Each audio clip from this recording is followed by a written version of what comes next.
The letter was taped to my door like a death threat, bold red ink screaming at me before I even touched the paper. Fish and remove all snow sculptures immediately or face a $200 fine per day.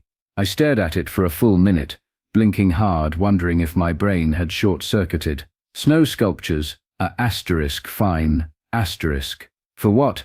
Stacking frozen water in a creative way. I turned the letter over, half expecting a hidden camera or prank note scribbled on the back. Nope, this was real. I knew exactly who was behind it. Karen. She was the self-appointed queen of the HOA, the kind of person who peeked through her blinds every morning like a prison guard doing roll call. I'd seen her scribbling on her clipboard whenever a car parked an inch over the curb or a trash bin lingered on the sidewalk too long. But my snow sculptures, come on. Every winter, I built them.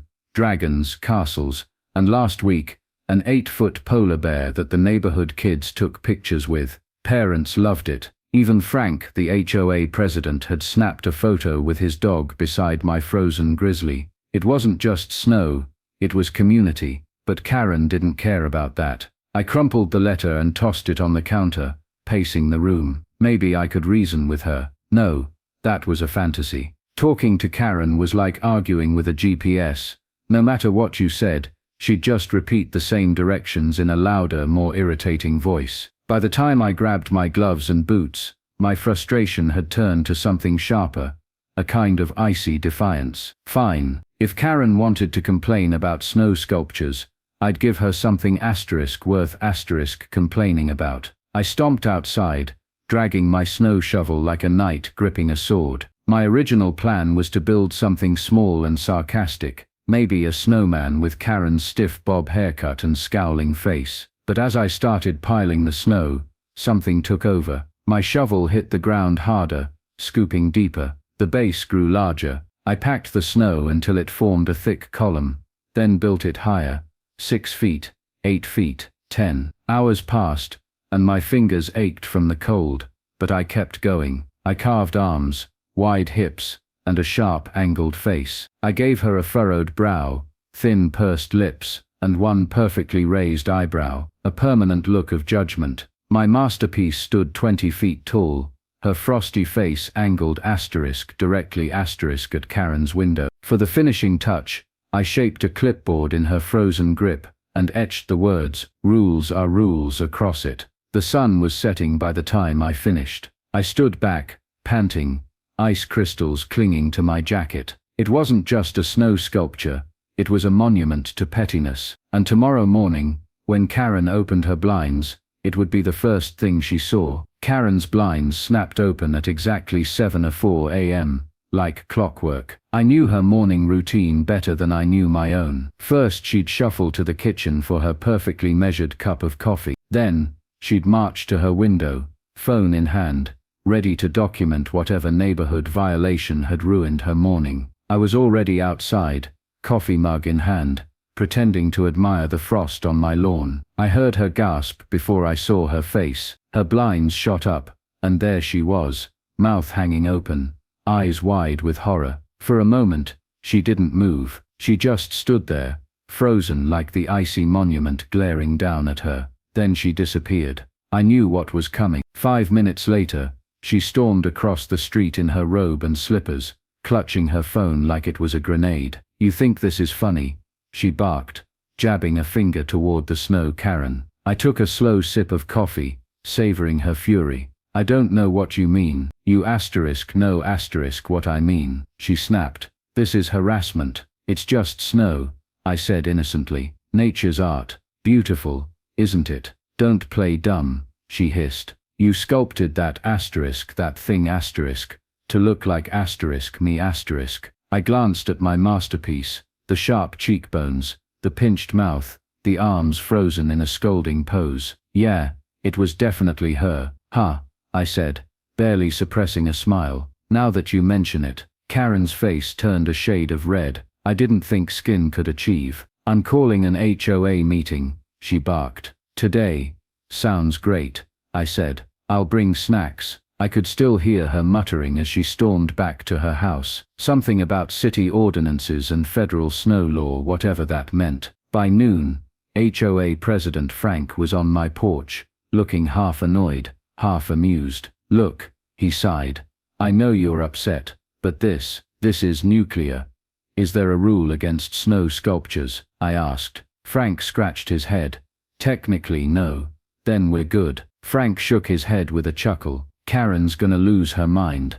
"She already has," I said. But Karen wasn't finished. By mid-afternoon, her emergency HOA meeting was scheduled, and flyers were plastered on every mailbox in the neighborhood. Word spread faster than gossip at a bake sale. People started gathering outside my house just to gawk at the snow Karen. Some took selfies. Someone else brought their dog and staged a whole photo shoot with it. By the time the meeting rolled around, half the neighborhood was laughing, chatting, and sipping cocoa, all under the watchful glare of my icy creation. I stood proudly on my porch as Karen marched out of her house, clipboard clutched like a battle axe. She pointed one furious finger at me. "You're going down," she snarled. I smiled.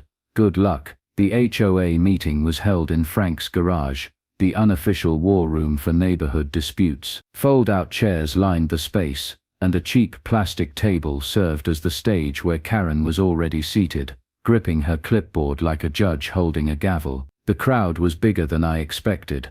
Neighbors packed in tightly, some leaning against the walls, others sipping cocoa like they were here for a show. And honestly, they were. The snow Karen had become a neighborhood sensation overnight. People walked their dogs past it just to laugh. Kids had started posing for pictures, making goofy faces under her icy glare. One guy from down the street even draped a scarf around the statue's frozen neck. A bold move, I secretly admired.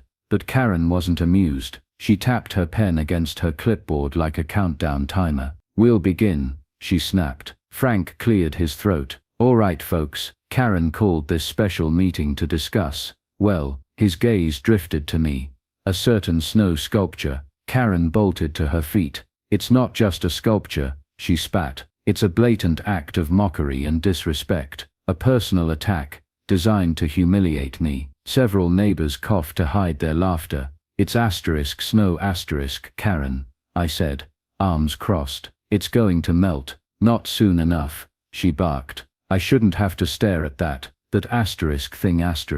Every time I look out my window." "I didn't realize you were so vain," I shot back. "Most people wouldn't assume a snow sculpture is about unless," I shrugged, "unless they recognized something familiar." Laughter rippled through the crowd. Karen's face turned tomato red. "This violates HOA rules," she snapped, stabbing her clipboard with her pen. "Unauthorized yard displays, Section 4, 7.2. Frank scratched his head. "Actually," he said slowly, "that rule applies to permanent fixtures, things like fountains, statues or flagpoles. There's nothing in the guidelines about snow sculptures." Karen's mouth flapped like a fish out of water. "So you're saying he's allowed to keep it?" "I'm saying," Frank said, raising his voice to quiet the room, "we should vote. New rule. Should snow sculptures be allowed?" I knew I had them. The second Frank called for votes, hands shot up. Most people were grinning like kids at recess. Karen's was the only hand firmly down. "The motion passes,"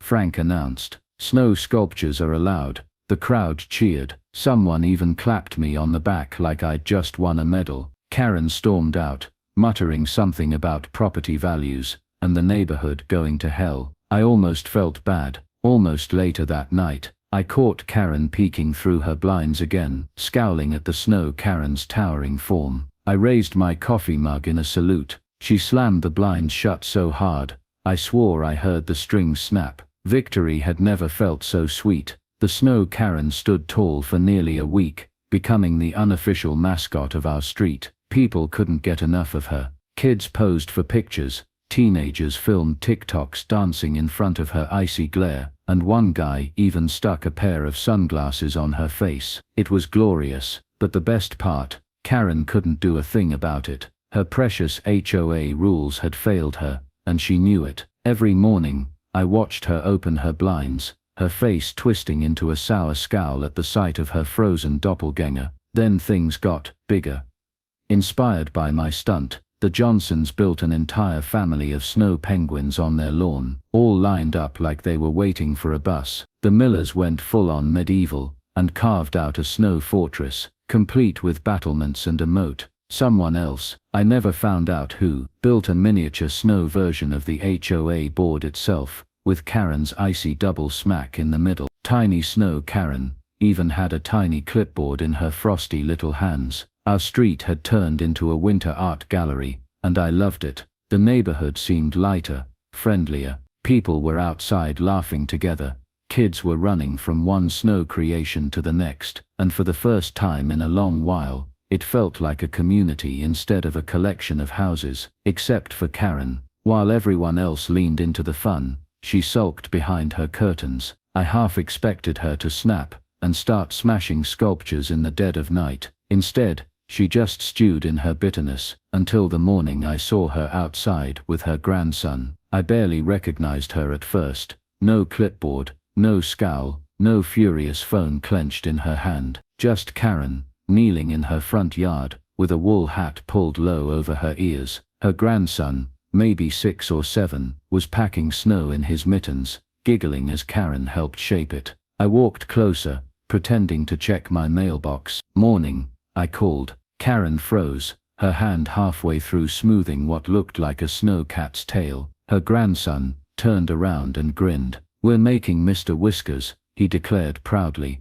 "Looks great," I said, raising an eyebrow at Karen. She gave me a tight smile, awkward and forced but not angry. "Well, as long as you don't build another *me*, maybe this isn't so bad," I chuckled.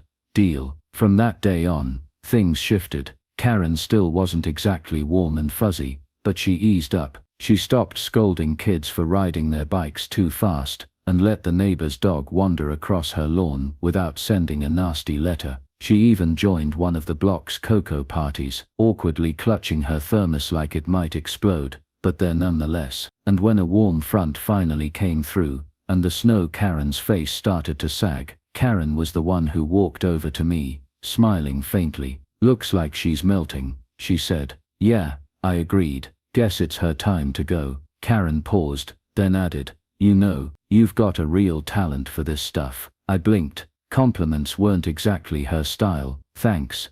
Maybe next year," she said, "you could help me build something less terrifying." I laughed. "Deal." The snow Karen's face drooped further, one icy eyebrow sliding awkwardly down her cheek. Karen and I stood there together, watching her disappear. For the first time since I'd moved to this street, I didn't feel like Karen's enemy, and honestly, that felt even better than victory.